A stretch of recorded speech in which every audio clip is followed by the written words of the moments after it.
Basically, he's not an ideal specimen to breed from. So for that reason, they'll just kind of stay here, keep each other company, and do what cats do best, really, which is exactly what Dave's doing.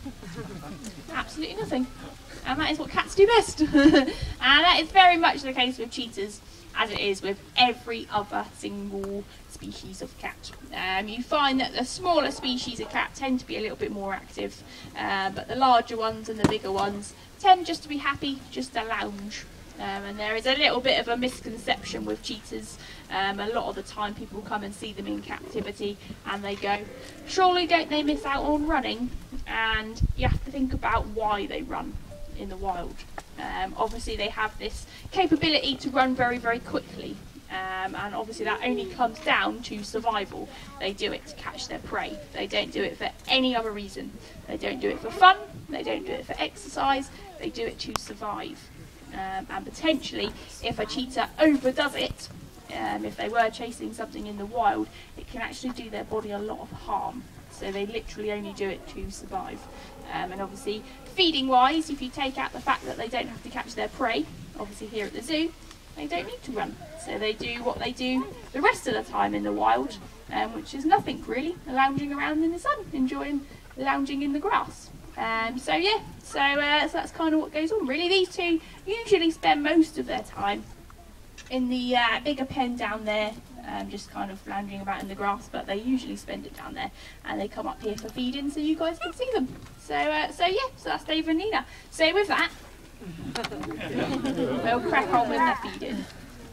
Sprang to life then, didn't we? There we go. So feeding wise here at the zoo, they usually get, good catch, 2 feeds a day during the week. They get a morning feed, that was quick, a morning feed, and then their main feed now at 1:30.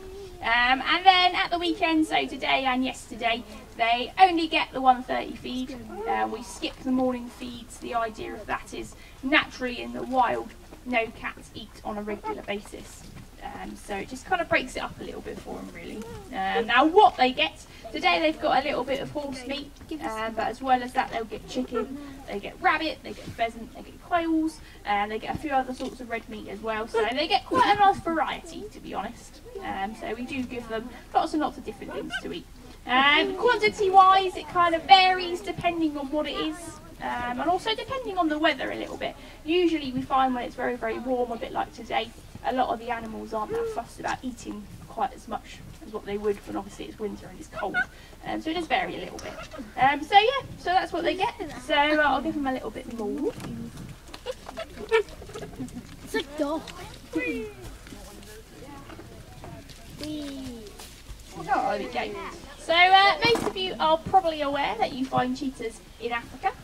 That is where the main kind of population of these guys is now found, but there is also a very small handful of them left in Iran as well. And by a small handful, I mean no more than about 100 individuals, so not really very many there. But they are there just the same, and that's the last remaining group of Asiatic cheetah. These guys being the African ones found in Africa. Now, habitat-wise, they like it where it's long and grassy. As I said, cheetahs love nothing more than lounging in long grass. And obviously in the wild it's very important because it keeps them out of trouble. Obviously where these guys come from, there are lots of other predators that they want to keep out of the way of, things like lions and hyenas and leopards as well. So long grass to hide in. Obviously when catching your prey, it's very useful as well. And nice little shady areas. Cheetahs don't really go up. They're not designed to climb trees. Hence the reason for the low fence and no roof on top. They are designed to go across. So they don't really climb trees, but they'll sit underneath them. It's going to be nice and shady there. What they eat in the wild, kind of similar to what we feed them here at the zoo. So rabbits, obviously hares as well, anything kind of pheasanty. But cheetahs tend to have a favourite food in the wild, and that's gazelle. Particular favourites being Thompson's and Grant's gazelle. Now there's a few reasons why they like gazelle so much. Firstly, they are pretty much the only predator that can really catch it. Gazelle is very, very quick. So cheetahs kind of take prime position when it comes to eating gazelle. And also, size-wise, they're perfect. What you've got to bear in mind is how cheetahs live. Now, female cheetahs are always solitary. apart from when they've got youngsters. So they do pretty much all their hunting independently.